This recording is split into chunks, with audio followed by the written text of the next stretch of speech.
whose legacy continues to illuminate the path of scientific excellence and national service. He was conferred with the coveted Padma Shri in 1984, Padma Bhushan in 1990, and Padma Vibhushan in 2015. He was the chairman of the Atomic Energy Commission and Secretary Department of Atomic Energy. He was a founder member of the World Association of Nuclear Operators, Fellow of Indian National Academy of Engineering and Institute of Engineers, and Emeritus Fellow of the Indian Nuclear Society, and the list goes on. Today, we gather not merely to remember, but to honor a life that exemplified brilliance, dedication, and unwavering commitment to the advancement of our nation's nuclear capabilities. Dr. Srinivasan was not just an alumnus of this institution, he was a beacon of inspiration, a visionary whose work in the nuclear field has left an indelible mark on our country's scientific and strategic landscape. His journey from the corridors of this very institution to the front lines of nuclear research and development is a testament to what passion, perseverance, and patriotism can achieve. His contributions laid the groundwork for innovations that continue to safeguard our sovereignty and push the boundaries of science. When we speak of atomic energy, we cannot fail to mention India's advancement in the nuclear submarines, nuclear weapons, and our principle of nuclear deterrence. Dr. Srinivasan's contribution in this field is also exemplary. As a retired submariner, having worked in a nuclear submarine, I can proudly mention here the importance of a nuclear submarine from the nation's strategic point of view and the enhanced endurance of the underwater platform. 4 countries are known to possess a complete nuclear triad, and India is one of the countries. A nuclear triad is the ability to launch nuclear weapons from surface, underwater, and air. We are privileged to have among us today Professor Tripathi, Director UVCE, Professor Shailesh Nayak, Director NIAS, Mrs. Geeta Srinivasan, wife of Dr. Srinivasan, who is a wildlife activist, Mr. Raghuveer Srinivasan, Dr. Srinivasan's son, Padma Shri Professor Sharda Srinivasan, Dr. Srinivasan, daughter NIAS, Mr. Srinivasan, brother of Srinivasan, Professor Srikant, Head Energy and Security NIAS, Professor Soundarajan, NIAS, Professor Jayant Murthy, Indian Institute of Astrophysics. Let us take this day to reflect on his achievements, draw inspiration from his dedication, and commit ourselves to carrying forward the torch of excellence he so proudly bore.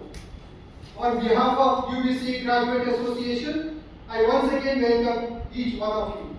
Thank you for being here to celebrate the memory and contributions of a true national treasure. Jai Hind.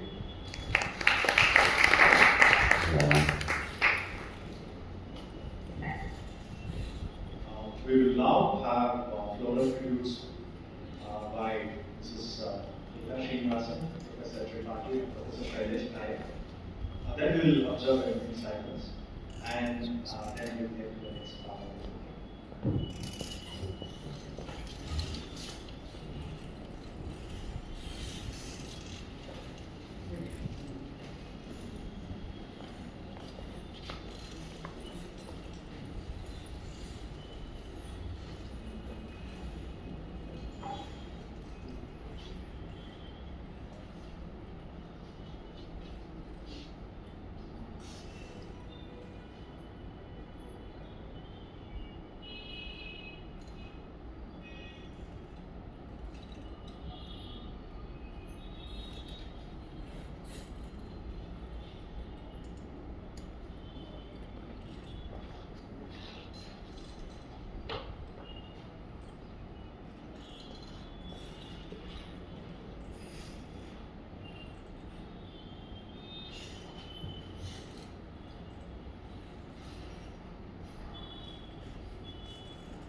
request all of you to stand and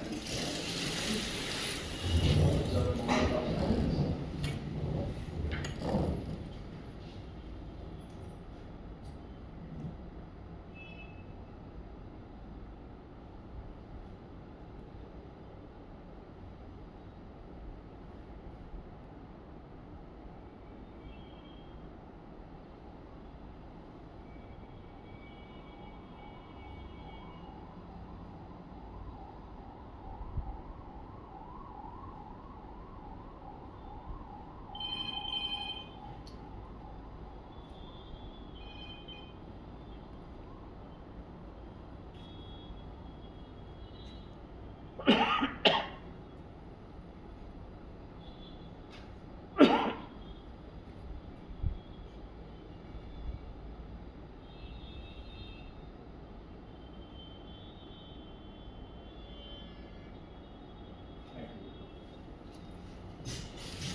Celebrating the life and legacy of Padma Vibhushan Dr. Srinivasan.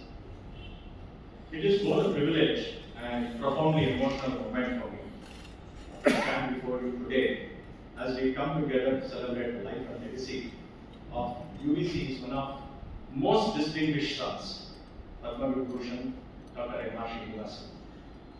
While this gathering is a solemn remembrance, it is equally an immense pride and gratitude. Pride that an icon of Indian science and engineering once walked this very institution and very corridors of this institution. Gratitude for the extraordinary legacy he has left behind, not only for UVCE, but for India and for the global community at large. Dr. Srinivasan completed his early education at the Intermediate College, Mysore, and though his first love was physics, he pursued a degree in mechanical engineering, and I see lots of mechanical engineering department people coming here. He graduated in 1950. Incidentally, 4 of his younger brothers also graduated from UVCE. I was very fortunate to meet Dr. Srinivasan and his 4 brothers in 2017 as part of Bayana, our centenary celebrations. Dr. Srinivasan went on to earn his master's in 1952 and his PhD in 1954 at McGill University, Canada, in gas turbine technology. His remarkable professional journey began in 1955 when he joined the Department of Atomic Energy. There he worked alongside Dr. Homi Bhabha on the construction of Apsara, India's first nuclear reactor, which went critical just a year later in 1956. From being appointed as principal project engineer for the country's first atomic power station to becoming chief project engineer at Madras Atomic Power Station in 1967, his leadership journey has transcended and deepened as he rose through the ranks, ultimately serving as chairman of the Nuclear Power Board and later as chairman of Atomic Energy Commission and secretary of the Department of Atomic Energy.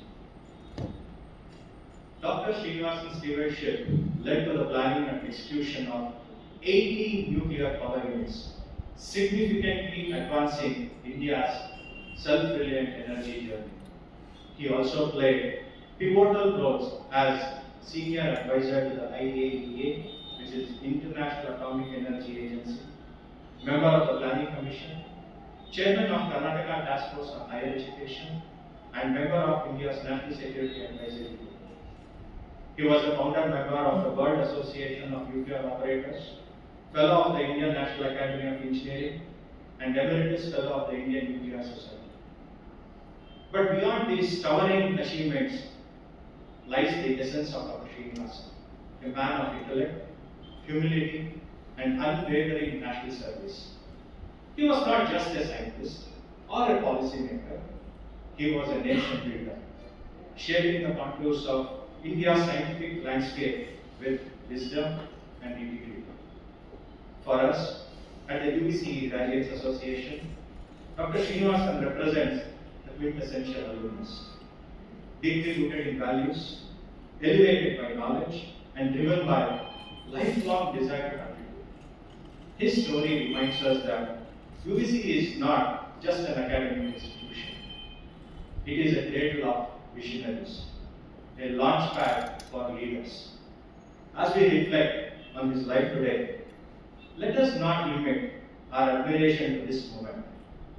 Let us honor him through our actions by upholding excellence, fostering innovation, and empowering future generations of engineers to lead with courage, clarity, and conscience. To Dr. Srinivasan's family, we are eternally grateful.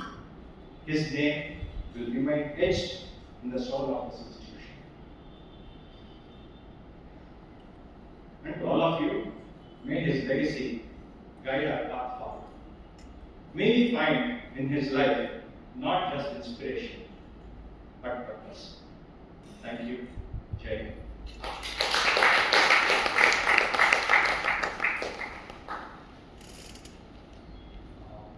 We will request guests, family members to come and speak a few words on Dr. Srinivasan.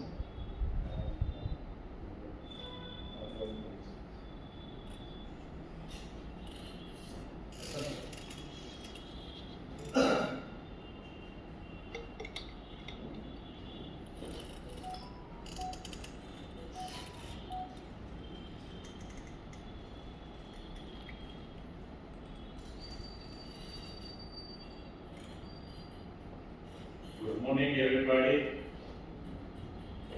It's a great pleasure to speak a few words about my late brother, who was a great man, and he had the family fantastically in all ways, and he will be remembered.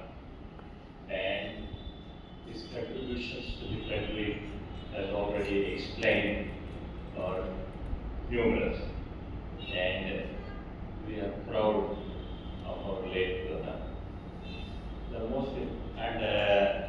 I'm happy to say that all our four brothers studied in this college. Passed out in 1950 in first rank. Dr. M.R. Ravinath, my second brother, passed out in 1952, civil engineering, first rank. Then my other brother, M.R. Narayan Prasad, passed out in 1960 in 8th rank in the final year. And myself, M.R. Srinivasan, passed out of this college in 9th rank.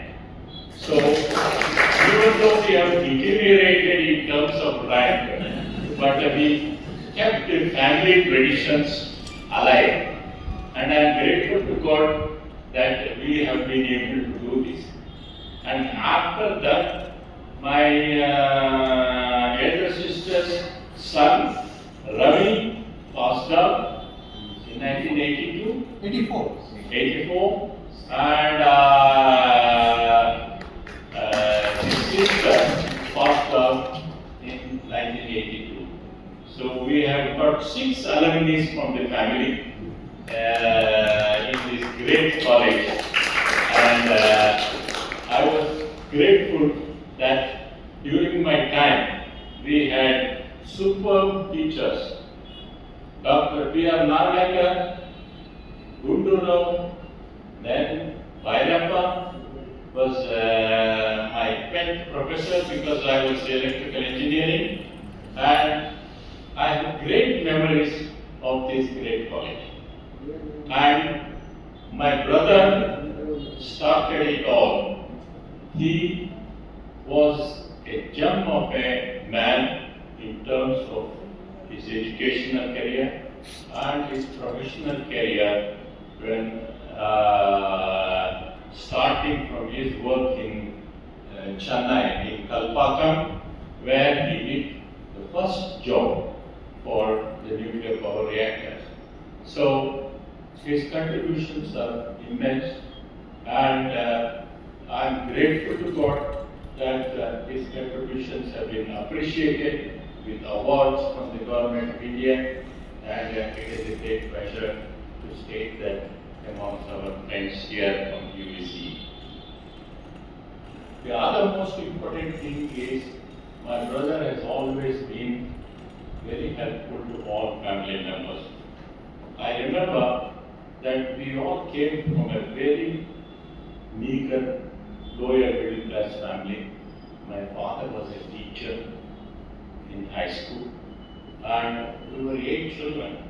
So we could come up in life. My father used to say, the only thing I can give you is education. And there is nothing else. I have no assets, I have nothing.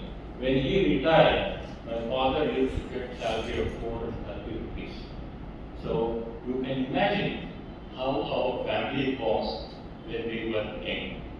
But I want to tell all the audience and next generation youngsters, the only thing in life that counts is education and study hard, and not by acquisition of assets. You will not get anything. So please remember this.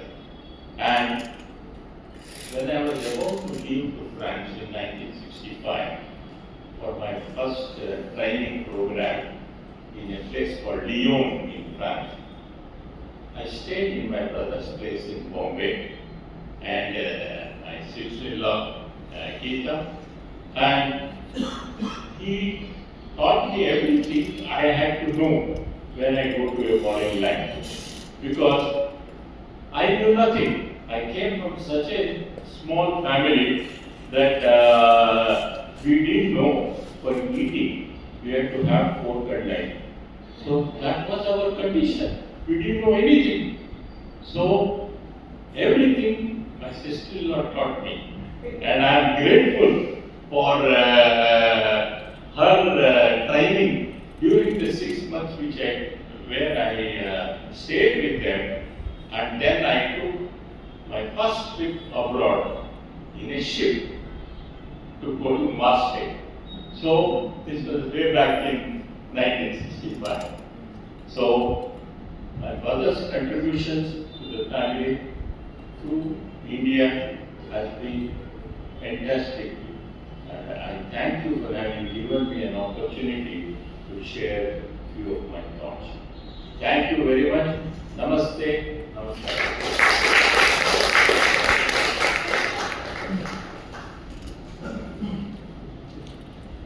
May I request Professor Nirvaya to come to the hearing. Representing Mechanical Engineering Department to say a few words. Beloved department, and I'm pretty sure some of the faculty members speaking about him will probably touch his heart faster than any of us.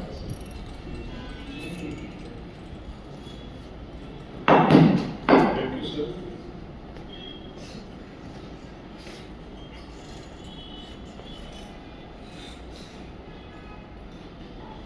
Respected dignitaries, esteemed guests, faculty members, students, and members of Dr. Srinivasan's family.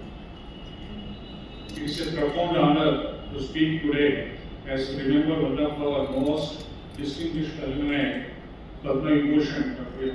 Srinivasan. As a mechanical engineer, Dr. Srinivasan was a rare blend of technical brilliance and national vision. He exemplified what it means to use engineering not just to solve problems, but to build a nation.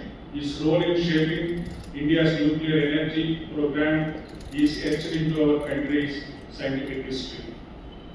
But for us at UVCE, and especially the Department of Mechanical Engineering, his legacy even more personal. He is a proof that excellence can emerge from our every classrooms and reach the highest echelon of service and science. May his life continue to inspire every student who walks into our department to dream boldly act ethically and contribute meaningfully.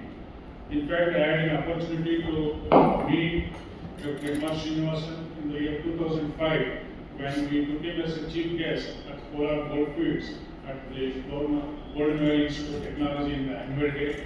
I had spent almost one full day with him in taking care of him and making all the arrangements. He was a very nice person who used to speak very straightforward, whatever it is, he never write anything in his thought. He used to advise the students very well, and I had that opportunity to spend with him. With these few words, I thank you.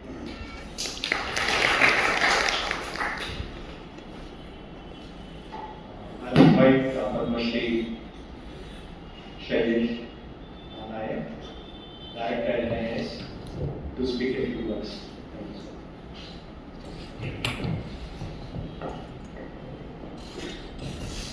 Srinivasan, Secretary Committee of Srinivasan, ladies and gentlemen. It's a remarkable journey of Dr. Srinivasan, almost 7 decades.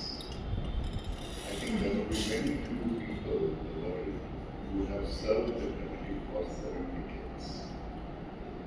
And I know till last he was very active in the appointment as a member of the Remembrance Commission. And some of the work which he did about nuclear energy,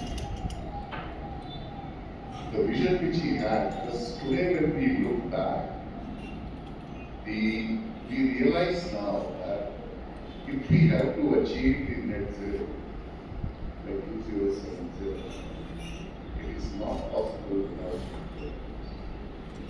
with all work which we have been doing on renewable energy. Our studies very clearly distinguish that the nuclear energy is going to be a major role. And now, this year, the government of India also declared a major mission. This shows that what we think long ago, that the major effort need to be made on the nuclear energy. Apart from this, I think one of the very important things which is very important that he brought our program at the international level. He was a very esteemed member of International Energy Commission, and he convinced that our entire program is for the peaceful purpose. There were a lot of ifs and buts about that, and which we have been followed for a very long time. I think we need to learn from his career, professional career, the way he dedicated his life, and he served the country with such a aplomb and dedication that we think that, I mean, today, if you think back, I think very few people could do or do anything. So we must cherish his memories and try to follow his good path which he has shown. And I'm sure that his soul will be very happy if we follow the legacy which he has. So thank you very much.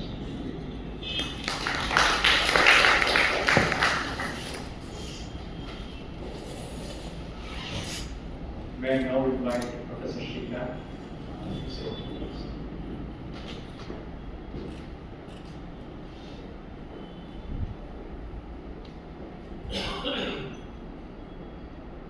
Mr. Srinivasan, I think really your words actually touched me, because what you said is that your father's education.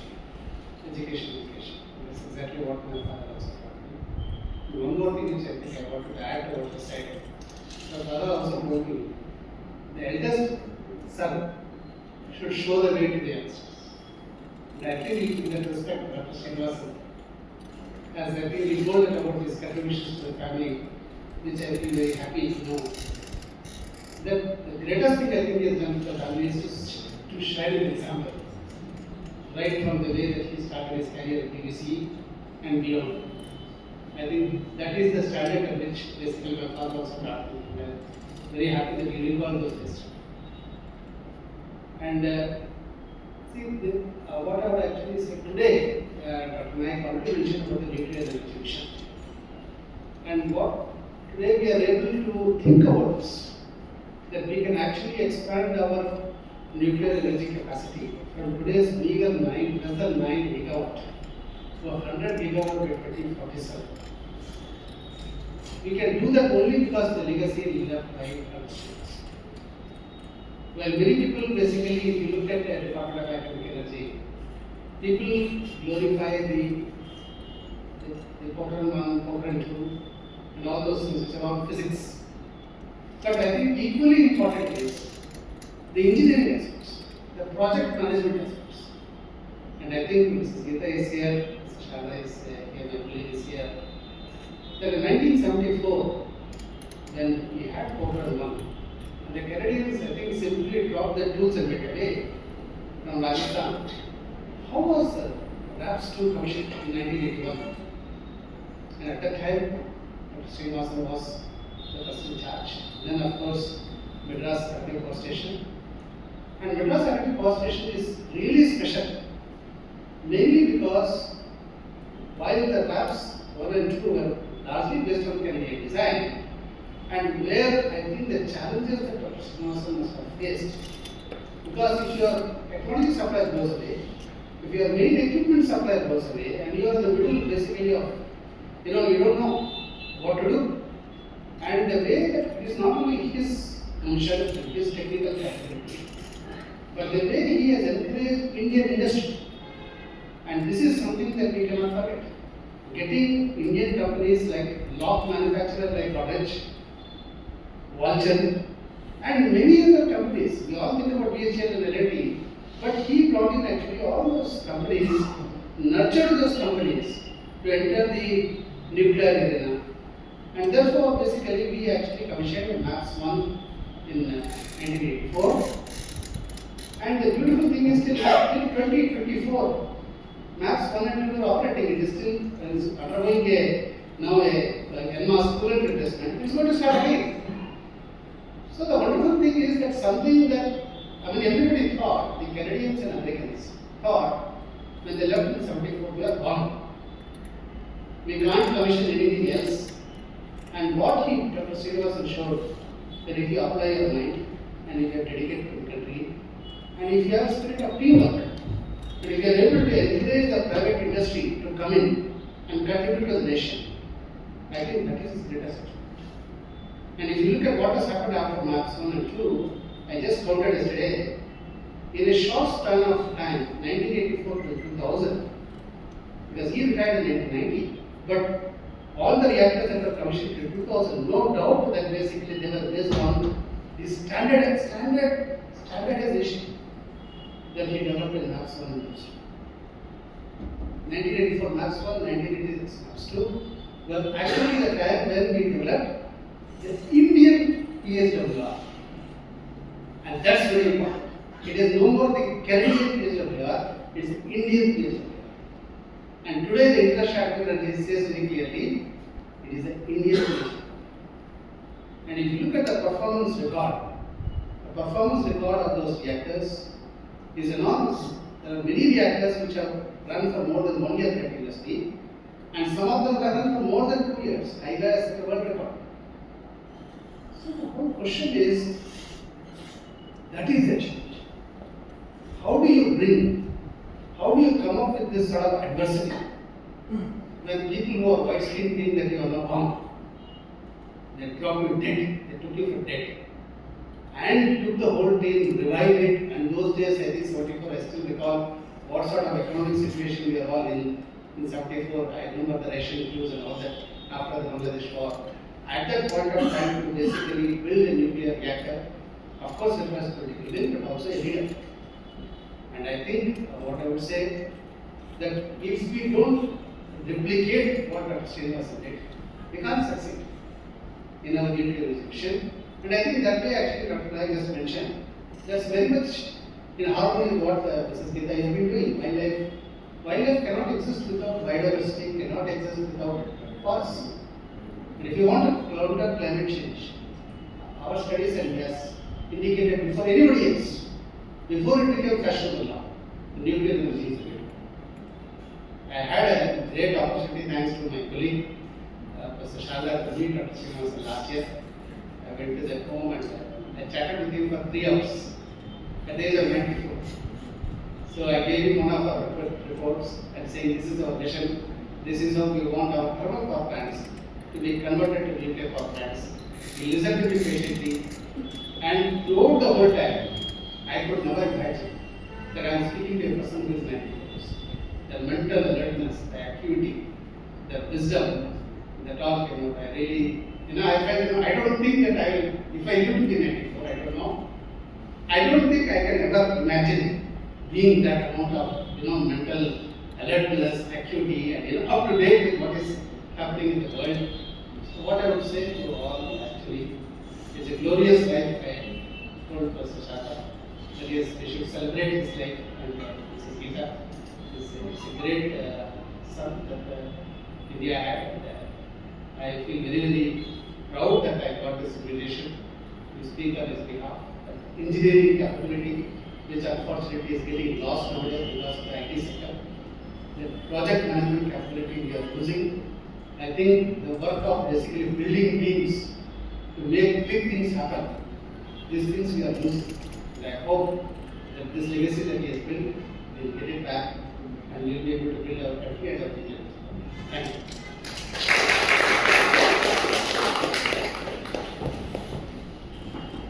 Right now we request Professor Srinivasan and thank you, Professor Shri.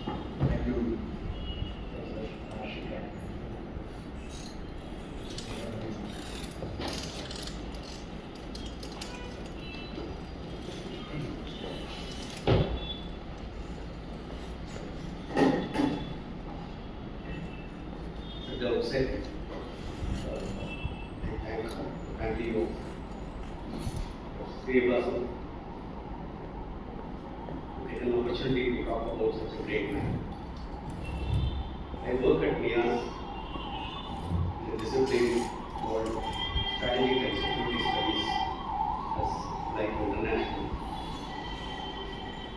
So in this regard, one of the important things that came across was the interaction with the Western powers is very essential in order to maintain kind of balance that we are having. We can very well understand what is happening to Iran. Iran, quite a advanced country, it's not a ordinary country. And they are struggling with their atomic energy, power plant, or even the use of it for peaceful energy. How is that we as a country are very comfortable in the forefront, almost in the top 3 or 4 countries, thanks to a very important concept of science and diplomacy. In general, when you look at the political situation and international relationships across the world, the politicians are not able to come to conclusions whenever they discuss. But when it comes to the scientists from 2 countries meeting, the results are much more so. This can be seen very clearly from in the peak of Cold War, the Russian cosmonauts and American astronauts used to work together in space together, out in the space. This was possible because of the diplomatic capability of some of the great scientists. India had extremely good scientists. Scientists come diplomats like Homi Bhabha. And in this class, Vikram Sarabhai, Professor Dhawan, and very clearly Professor Srinivasan, basically also to this man.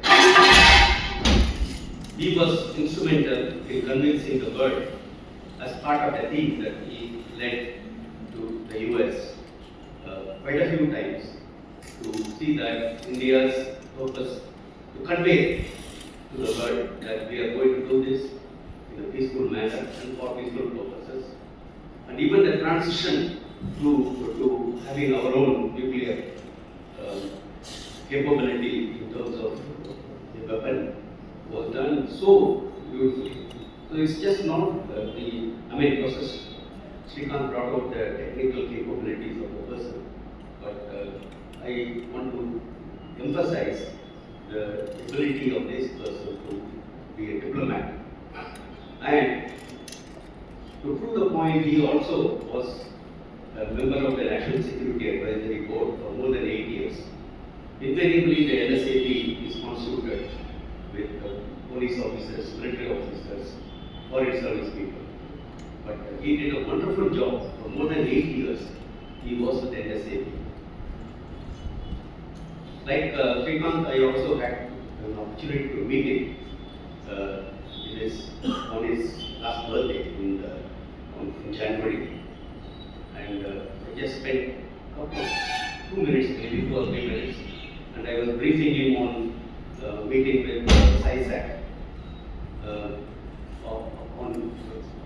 Basically, it's a diplomatic effort and scientific effort to get together in the security matters.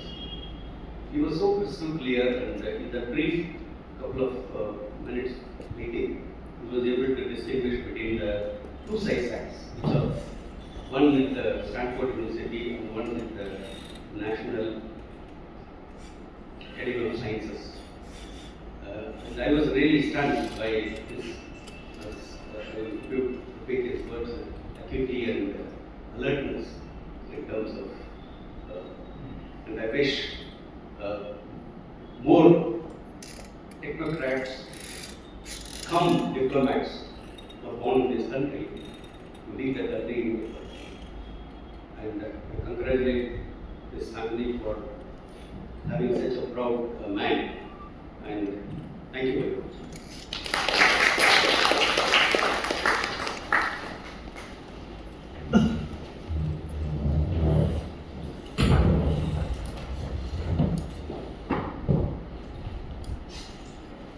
May I now request one of his nephew,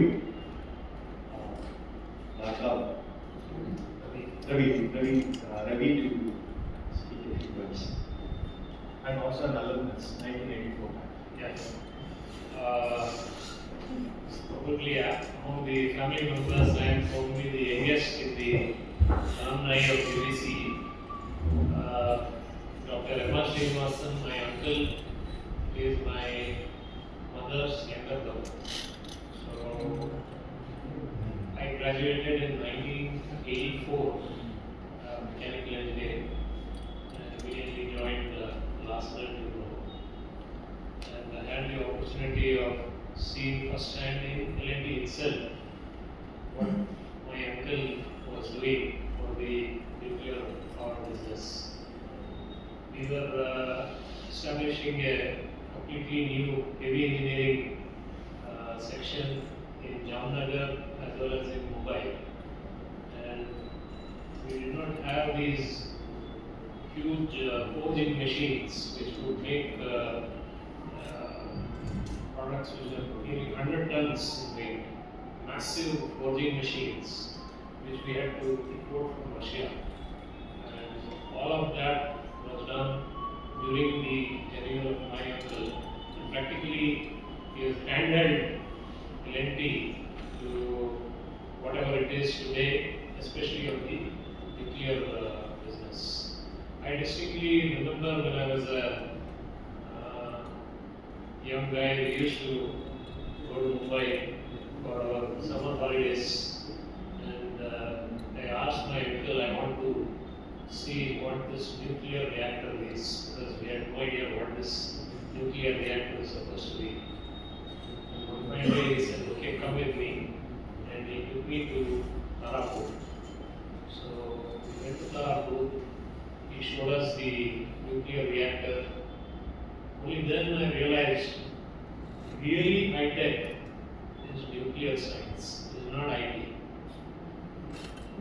I could see those control rods which were being taken out from the reactor. They were completely blue in color, and they were all immersed in water, because I don't know what was the temperature, 800 degrees, 1000 degrees, I don't know what was the zirconium rays were coming out of it, and it had to be immersed in water. The whole thing would dissipate as steam as soon as it is taken out. That is the kind of temperature which it was going through, and this whole thing had to be controlled, and you need to produce nuclear energy from this. This is truly the pinnacle of engineering, I could say. So I also had the opportunity of visiting Calcutta, where one of the first reactors was being built, and there I saw the entire thing being built as a greenfield nuclear reactor. Right from ground up it was being built. It was a great opportunity. I don't think many people would get the opportunity to see it. What I could see is the sheer amount of emphasis on safety, which is incredible, because as you can see, our nuclear journey has been one of the safest in the whole world. There has been no mishaps, what you have probably seen in Russia and other places. And that is entirely because of the safety protocols which my uncle was very, very particular. In fact, I remember when the Kaiga nuclear power plant was to be established, there were a lot of environmentalists who came here, and there was a lot of galata going on that nuclear energy is going to destroy Karnataka and all that. I remember my uncle standing in Central College, right? Central College, there was a town hall meeting, and there were some of the poets. I think Shivaram Karant, the poet, had become an environmentalist of all this thing. He came, he had to be convinced that this is a safer activity than a coal-fired thermal power plant. So this was what had to be done.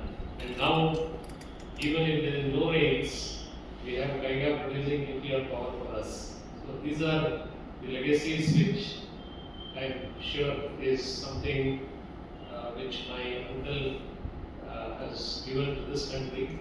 We should be grateful to whatever he has done.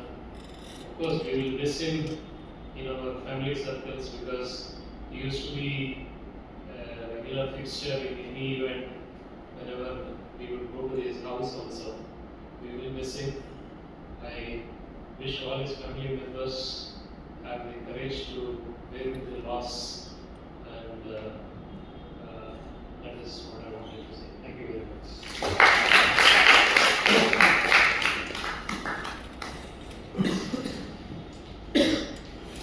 I will now request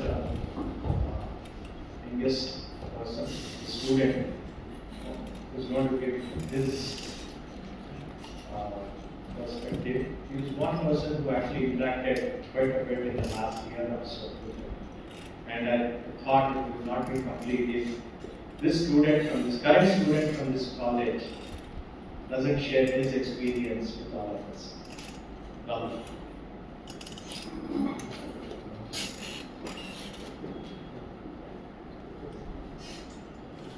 Thank you, Srinivasan. I am a current student of UVCE in my 8th semester, and ever since my first year, I have been a volunteer of UVCE.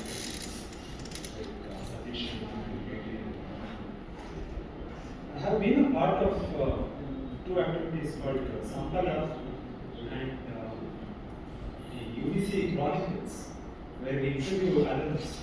We upload it on Spotify and now YouTube too. In that context, I contacted Dr. Sharada, telling that, hey, can you connect me with your father? So we want to interview him. And of course, she did connect me with him. She gave me his mobile number. I spoke to him, and he told me I could visit.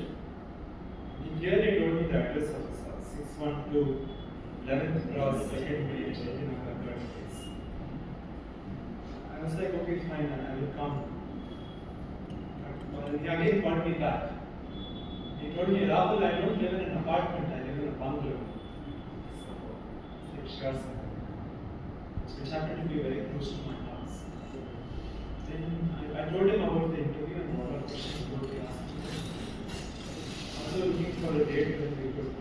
all they do it. But we spoke for an hour. I had the opportunity to interact with him for 1 hour. When he told me about his life, how his childhood was. His father was a school teacher. They were traveling throughout the state. He lived in the Wilson Garden neighborhood of Bangalore. That's what he told. He also told me how he would study under the mosquito nets because he was quite interested in mosquitoes. Because she was in Srinivasan. And then he told me about his days in UVCE too, and about the professors. And I was the last connect with him because ever since 2017 he was not kind of associated with UVCE. So I showed him photographs of the latest photographs of the college. He asked me who the director was, how's everything going, who was in the governing council. And although he was 95, I felt like I was speaking to someone of my age. That was the clarity in his mind, and his presence of mind was tremendous. I never had to repeat something which I told him. He would hear that well. And which brings me to the fact, sophistication is the essence of civilization. Something which Dr. Padma Shri also practiced. He lived throughout his life. He was always well dressed. Of course, he was the first rank student of UVCE. I have a little slideshow as well, where I have covered some of his writings. The thing was, we couldn't record this podcast because myself and Dr. Sharda had planned to do it when he comes back to Bangalore from Homi. But unfortunately, he passed away just around the time when he was supposed to come back. Dr. Sharda told me he'll be coming back on 19th. I didn't text you on 19th because I thought, hey, let them come and settle down. Let me text you on 20th. 20th, I woke up to see your message telling me that he has passed away. I was pretty devastated by that. But today is an occasion where we remember this one alumnus who lived through excellence. His life is an example for us of how we could all be the best self of ourselves. Rather than just going on and on, because the next speaker, Dr. Sharda, has a very beautiful PPT. But my PPT is, since we could not do his interview, I just saw some of his articles which I had written for Apsara magazine, which I will be presenting.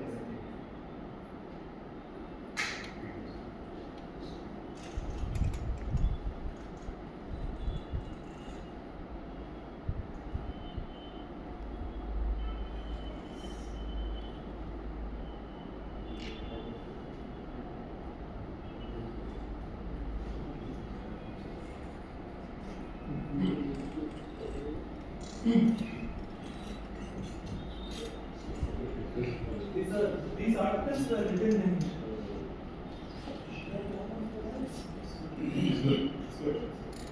So these are articles written by Dr. Srinivasan during his days as a UVCE student. So this was, of course, published in 2017 for the centenary magazine. So he says the most memorable event during my time in college was the open house. So there was something like an open day, open house, where all parents would visit. And this was in his third year, 1948-49. He has told, and even when I met him, he told me about this particular incident. And he was explaining the Middle East and Watson stream, the mechanical engineering faculty, which still might be there if we are lucky. And also one more attraction was the artificial lightning produced by high voltage discharge. This is the Tesla coil, of course, which used to be in UVCE in our AC machines lab in the 1940s.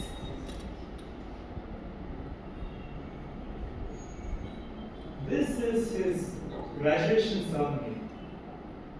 So when the results were announced for the final DE examinations in 1950, I found I had taught not only to mechanical branch but also all branches. That year, first batch from BMS College of Apsara had graduated. The 1950 convocation of Mysore University, because UVCE was a part of Mysore University in the 1950s. The 1950 convocation of Mysore University was held at the Jagan Mohan Palace, Mysore. And I received a degree and a number of prizes from the hand of Jayachama Rajendra Vadey, the last Maharaja of Mysore state. On that occasion, I wore a black ashram, white trousers, a Mysore turban, an Angavastram, and a common pant. So you can just imagine his graduation ceremony. That's of course Mysore Maharaja. And this was one of his opinion about UVCE when he was asked to write in 2017. So, as he says, the last 15 years, there has been a lot of bifurcation and trifurcation of Bangalore University. I am personally not an advocate of that, but nonetheless, you can see that how he mentions UVCE and Central College, because UVCE was called as the College of Engineering Bangalore in existence. So he says in the last article that Central College and the College of UVCE, the College of Engineering UVCE, the two crown jewels of Bangalore. Something which we all should remember, something which this should really go into the history pages of Bangalore. So that is all I have to say. Thank you very much.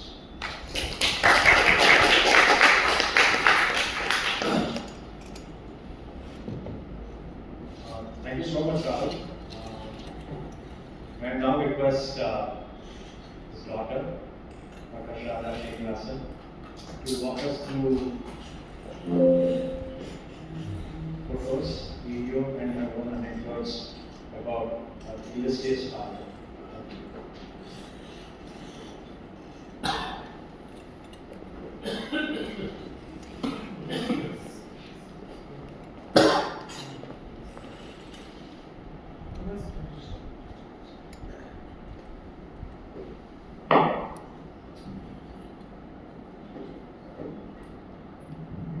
Respected colleagues, Director UVCE, Dr.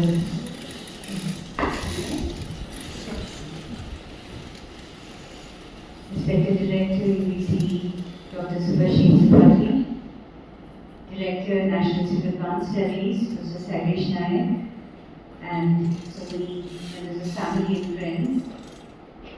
I should first say that it is a great source of comfort and solace to us as family members, and for my mother Nita Srinivasan, my brother Raghuveer, and myself, and my daughter Lasya, who's here, that UVCE has so generously hosted this remembrance meeting, and it has really been so heartwarming to hear so many of these recollections, and also from my auntie Vatsan and cousin Ravi, who also saw my father's work more closely, and also grateful for the talks made by our NIAS colleagues, Professor Sailesh Nayak, Dr. Srikanth, and Dr. Sundararajan, which I think have covered many of the facets of his career.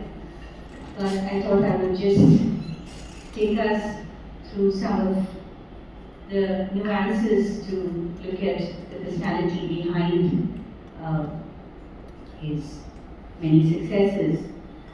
And of course, I was here when he came to UVCE in 2017. It was a very memorable function with Professor Lodam Rasna, who was also a former UVCE alumnus and was NIAS director, and along with Professor Atre. And Appa spoke very movingly also about the vision and dedication of the founder, Sir Vishveshwaraya, who had built UVCE into a great institute, and the gratitude that they all felt that UVCE had successfully generated a large body of engineers who served the cause of Karnataka and also contributed to the great development story of Karnataka in science and technology and also India.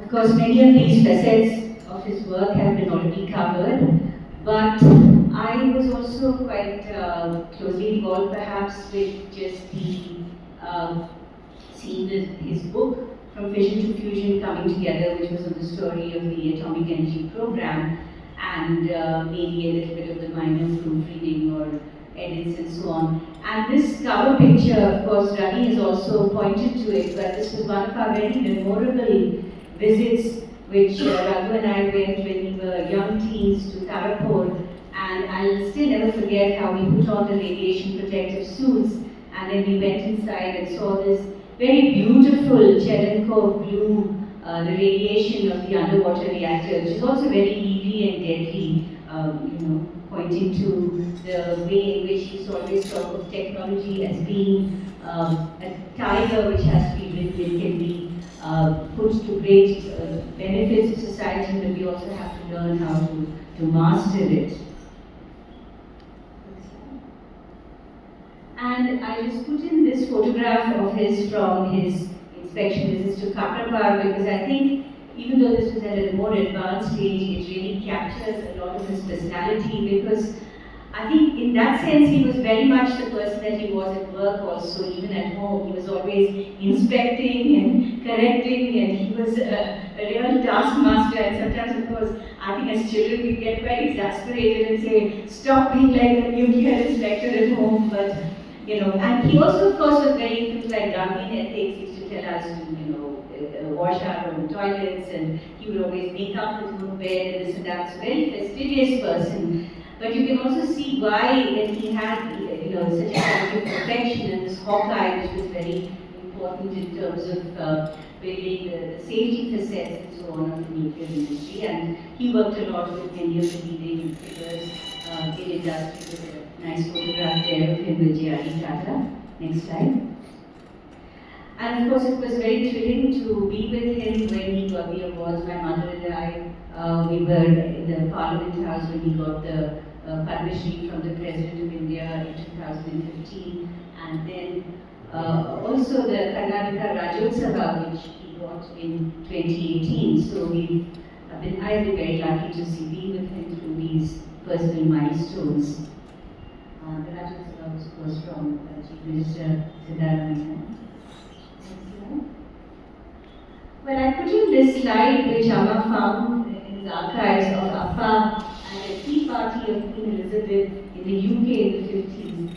Because after his PhD from McGill, he worked at Ruskin and Hornby in the Industrial Gas Turbine Division. And later, of course, he was also with Harwell at the experimental graphite moderated reactor.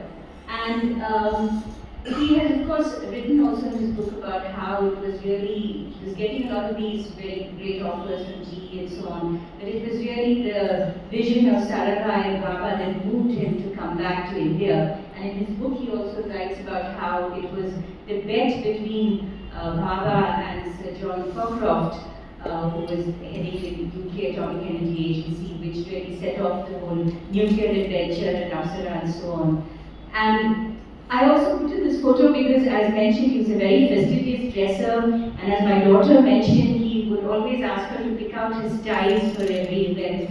And in that sense, he was very cosmopolitan. He had this great collection of Western classical music, which he brought back very carefully from McGill, the Blue Danube waltz. He used to love to waltz, my mother and me. For a long time, they would actually, a few years ago even, they would be doing the waltz and the foxtrot and so on. So, and he also put me in touch with a lot of these eminent personalities that he met, the international network. And I think, as mentioned by the eminent speakers before us, that international approach also served very well in terms of the network he had, where he could argue the case for India and put forth the gravitas of the Indian approaches and engagement with this very important industry and so on.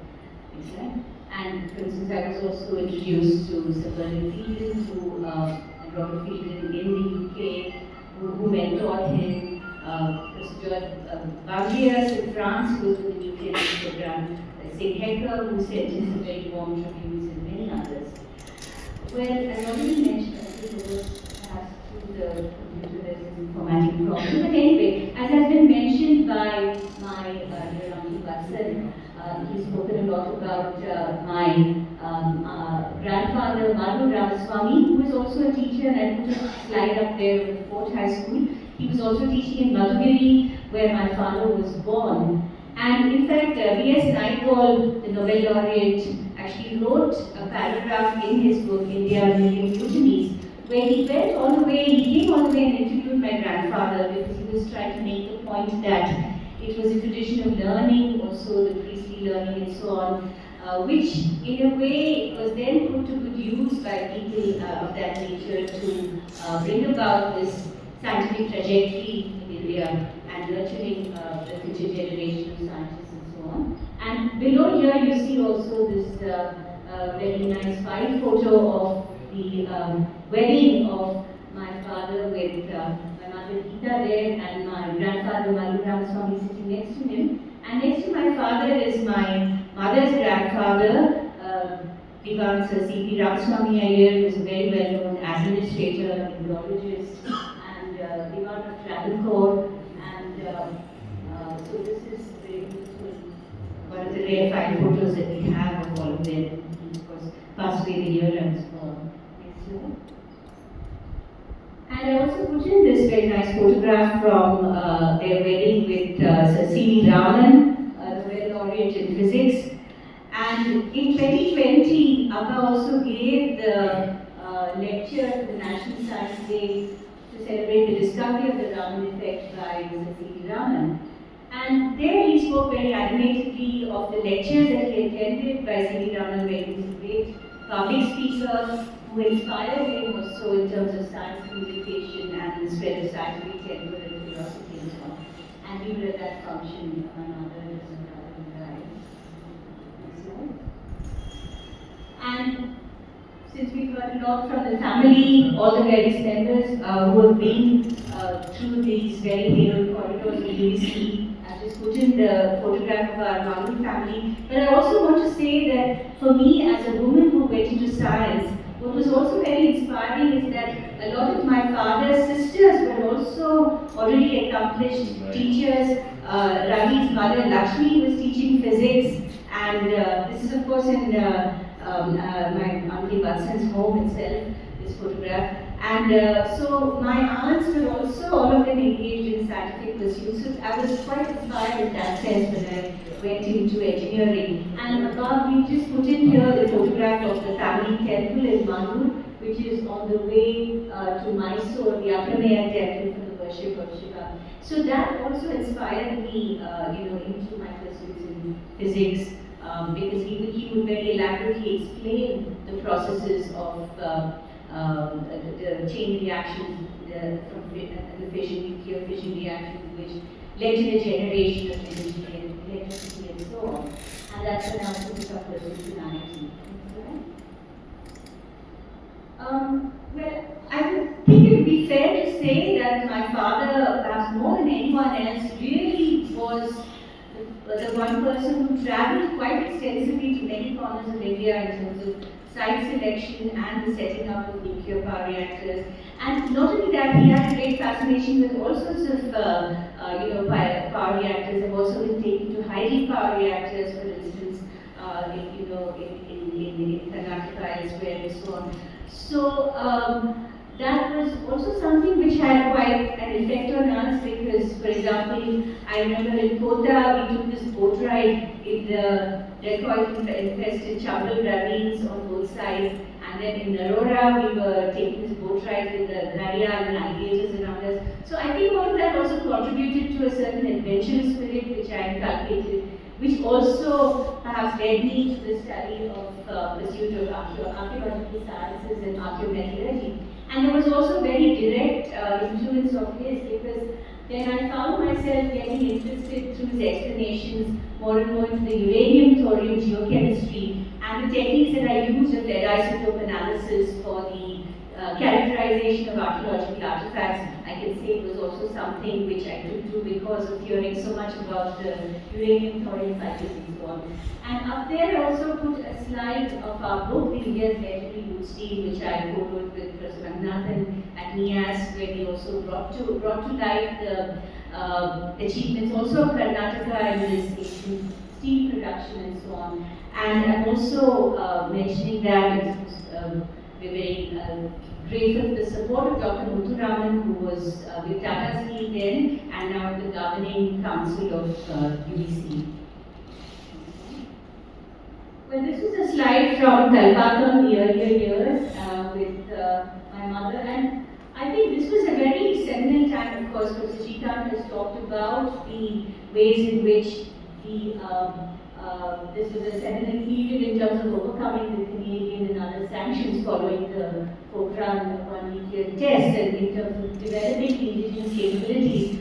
But when we grew up, it was also a very adventurous time. My mother had a paddy field where she was cultivating paddy, and then we would also go for these swims. And my father would also take me, he would carry me on his shoulders and take me for these long walks through, because the area was very beautiful, East Coast Road. There were these flats where the salt was being generated and cattle egrets and so on. So it was quite magical. And then I was also rambling around in the monuments in Mahabalipuram, the Pallava monuments. So that also contributed to my interest in terms of the archaeological work and so on. Next slide. And Ravi's also talked about Qaeda and the big role that Appa played in terms of matters of nuclear safety. And here he's actually seen a photo just next to Qaeda. And also with Kudankulam, that was another very important milestone in terms of public engagement and outreach to win over the stakeholders. And my brother Raghuveer and Amma had also visited Kudankulam, and you can see him there with the jetty. This was around 2012. And of course, in fission to fusion, I think one of the aspects that underlied his approach was, Ma Paleshu Kadachana, as they say in the Bhagavad Gita, that don't look at the fruits of your action. And he was very focused on just, getting the job done, so to speak. But he does mention in this book that there were so many of the nuclear engineers who were working very quietly to the upkeep of the reactor technology, which is not a very trivial matter at all, because there are so many issues that we know if anything goes wrong. So it was a very exacting and demanding kind of job, so it is, as I mentioned in the book, that we need to also recognize these unseen heroes of technology, of course, apart from the better known areas such as IT and such like. And I just put in a few slides here from the very heavy Bombay and Zarina years. Zarina was this apartment in Malabar Hill, and of course it was right next to the home of Dr. Bhabha, which is unfortunately demolished now, but also many of the other colleagues, Dr. Ramana was playing the piano up just upstairs, which would filter down and so on. So it was a very heady time where there was a lot of meeting of luminaries from the scientific and artistic world. And here are some very early photographs also by Binoy Behe, who has gone on to then become a very renowned photographer and filmmaker in the cultural sphere. And he actually made a wildlife film with Amma, which she took him around various places because she was at that time heading the World Wildlife Fund. And I still remember that, of course, they also played tennis at Zarina and we went trekking and so on in the Himalayas often. But when I decided to do a mountaineering course in IIT, of course, as a woman, he appreciated my space to do all this, but he had a very, his own way of coming to terms with it. He said, okay, you can do it, but I will make sure that I come and drop you there so that I know you reach the place safe and sound. So he actually came all the way with me to Manali, we took the train from Delhi and so on, and he dropped me there and so I said, okay, now I'm going. So, next slide. I think I just have a couple more. This is, of course, also from Hyderabad. And as I mentioned, he talked about technology as being double-edged, that there are benefits and there are dangers, but the benefits outweigh the dangers which have to be taken in this stride. And I just wanted to mention when the Fukushima disaster happened, he was of course pointing out that happened in a tsunami and earthquake-prone zone, unlike the Indian reactor sites, which were very carefully chosen. And I remember him replying also on television to some journalist who was saying, Kuram is a volcanic area. And he said, look, that volcano took place 65 million years ago. So, he had his own way with scientific facts and so on, setting the record straight and clearing the misapprehensions and so on that he had. Next slide. Well, of course, my mother and father also played a big role in going and greening up a lot of the sites that they visited and so on. As I mentioned, my mother also was heading the UVCE Graduates Association. And in the IAEA, when he was at Vienna, of course, he also argued quite a lot that nuclear energy was clean and green compared to fossil fuels and would help in climate mitigation, as has been mentioned. And of course, I have a very beautiful memory also of Vienna. Apart from performing there, he introduced me to his friends. He also took me ice skating in the Danube in the winter, which was just magical. So we've had some special moments there. Next slide. And of course, just to point out that somebody mentioned that in South first that he was a dreamer and nature lover who powered India's nuclear ambitions. Of course, some of the nature loving aspect also comes in. For my mother, these are some of her own photographs of tigers. And my brother also was a very avid artist who does a lot of beautiful wildlife sketches. And I managed to take Appa when he was quite advanced in age to see the beautiful blossoming of the Neelakurunji in the Nilgiris, which blossoms once in 12 years. And it's a flower which is very evocative, which is also written about in Tamil Sangam poetry in the Agam genre because of this blossoming of love associated with it and so on. And although he was very pragmatic and was very engaged in the dialogues for India developing nuclear deterrence for the regional security issues and so on, he was also a passionate advocate that in the long run, mankind should do all it can to eliminate nuclear weapons. And he was also part of Padma Shri and so on in that aspect. And there's also a photograph of my husband, Vijay, who also hails from Ooty, so there's a strong Ooty connection there.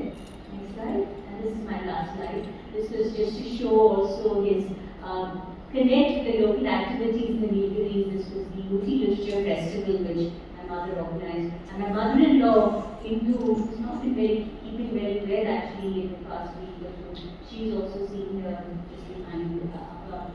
And one thing I also wanted to mention was that when I was at IIT, this director Zulfilali came forward and said he wanted to make this anti-nuclear war film. And Appa was quite okay for me to do it. And it was a very interesting film where it showed the anxieties of students to the prospect of nuclear holocaust. For instance, I was trying to show how the incineration and the devastation caused if the nuclear bomb was dropped, and so on. And it was actually screened in Doordarshan also in a hall in Bombay, and he was very proud that I did that. So this is just to point out that apart from the scientific accomplishments he had, the human dimensions of a nuclear scientist. And thank you so much for your affection.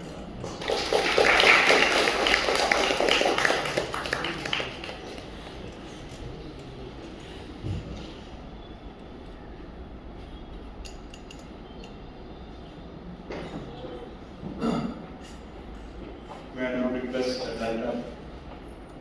Professor Padma to share his how life of Dr. Padma Vibhushan is an inspiration for the future.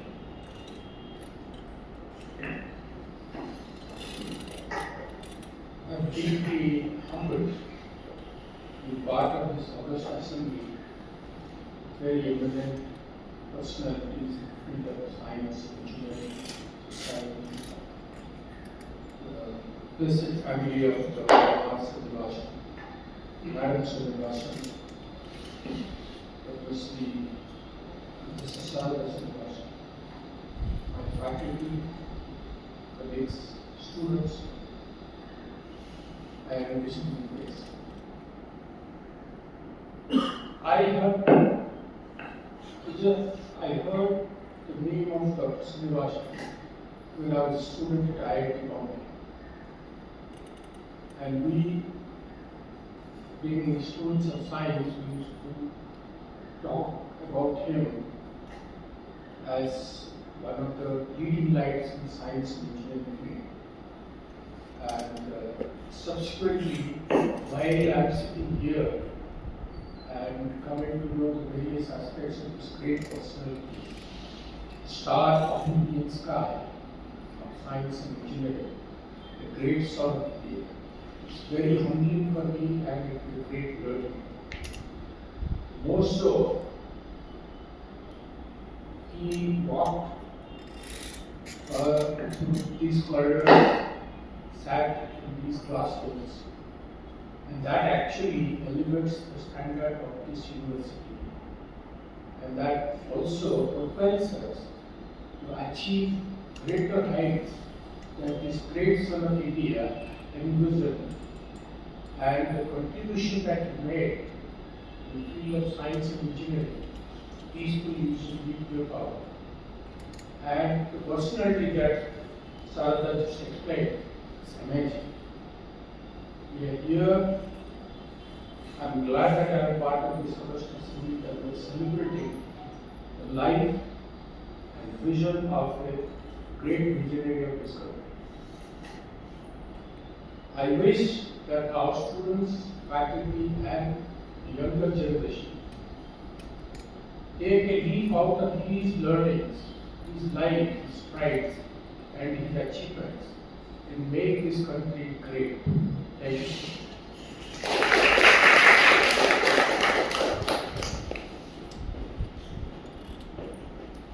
Thank you, sir. I now request Professor Muralidhar to give the vote of thanks.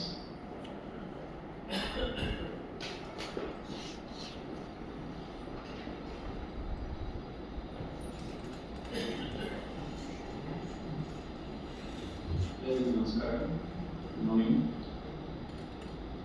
Last 1 hour, we have been fortunate to be in the midst of illustrious people who have shared their experience about Dr. Srinivasan, his contribution to the country, India, power field, and not only that, minor details about his human dimension of life. His important is how he came up from a humble background. It's all a lesson for all of us, and very interesting to learn about various things that have been shared with us. We are especially thankful to Mrs. Srinivasan.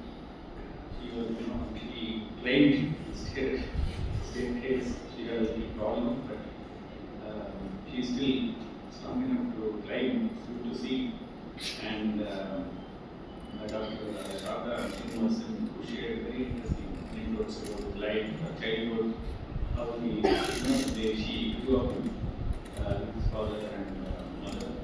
Professor Tripathi, to support us in conducting this event and guiding us, and all the illustrious people, Professor Shailesh Nayak, Mr.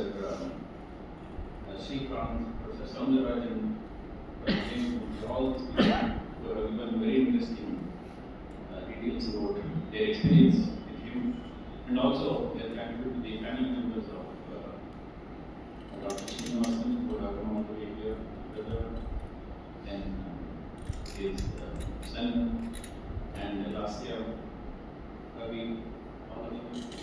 So it has been very good, and we take back very good learnings from how a person from a humble background, how he worked to become a luminary in the field of science and technology and contributed.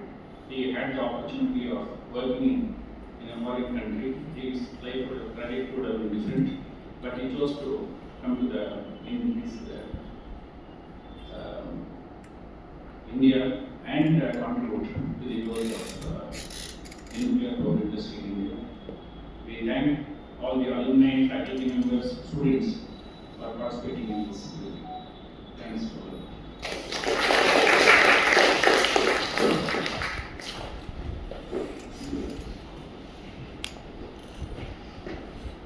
Thank you so much, and that brings for the morning session. What we are going to have is play a small video of Dr. Padma Shri. I think we want to leave with hearing from him. Thank you. A series about Make in India and about building essential infrastructure, high-speed trains, steel plants, cement plants, and so forth. A rapid increase in power generation is a must. Now, let me just briefly tell you what this 250 gigawatts breaks into, because it's good for you to have in your mind the breakup of this 250 gigawatts. Coal-based, 167 gigawatts. Gas-based, roughly 14 gigawatts. Wind, 13 gigawatts. Nuclear, 60. Hydro, 50. A total of 250. But in addition, there is also a 30 gigawatt, 25 to 30 gigawatt of captive diesels, which are used especially by IT industry, all these the city, large commercial establishments. Of course, they are not operating at such a low load factor. Quite often they operate for the long periods of time, and they end up with generation costs anywhere from 15 rupees to 25 rupees a kilowatt hour, depending on the size of these units.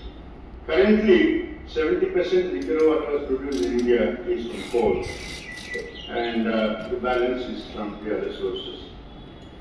Now, the other point that you must note is the electricity generation capacity. I'm talking the utility capacity, not the captive diesels.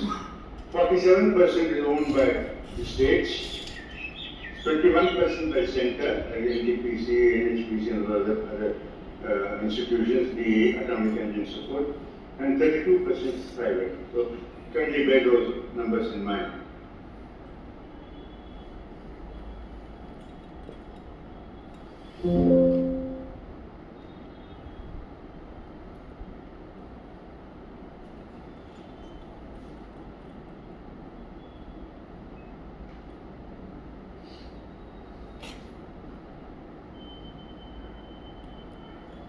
Last interview done August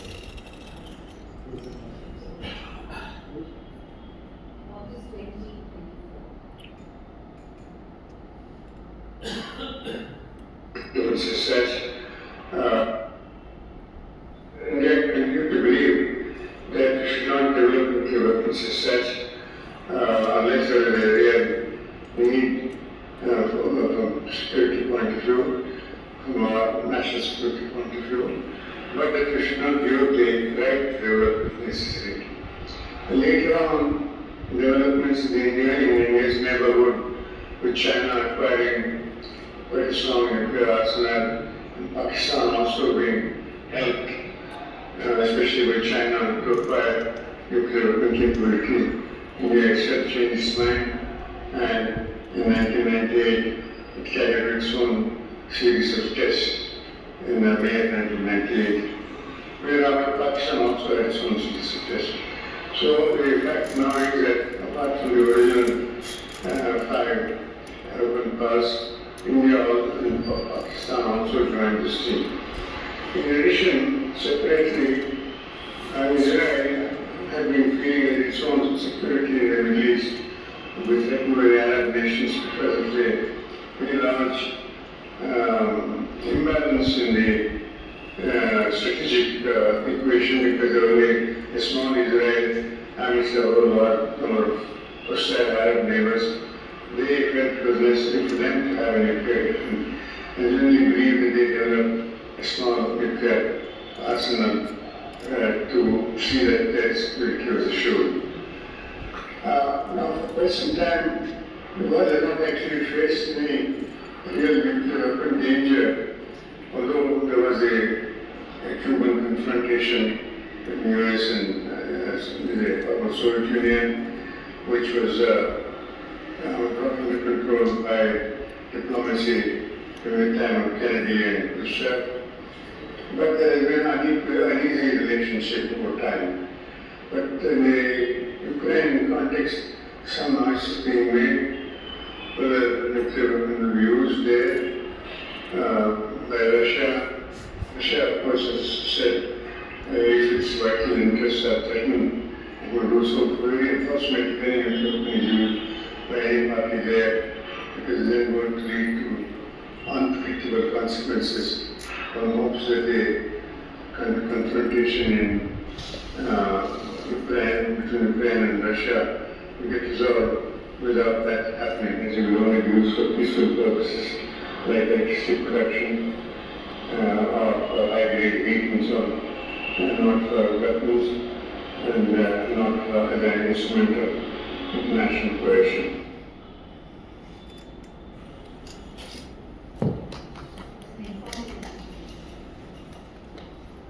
So thank you. Some